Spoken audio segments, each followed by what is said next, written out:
Okay, I think that's a very important question because we often do not recognize these patients, identify them who have a high risk either of thromboembolic events or of bleeding risk.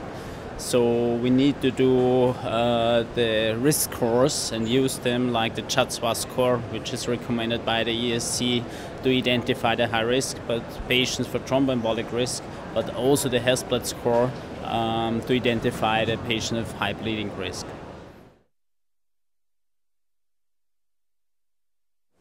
That's the even more difficult part of it. Often these patients have both high bleeding risk, high thromboembolic risk, and we have to find the reversible risk factors, so the factors which we can change. These are typically a blood pressure which is not well controlled. This is an INR values which are not well controlled, so they are very often outside of the therapeutic range.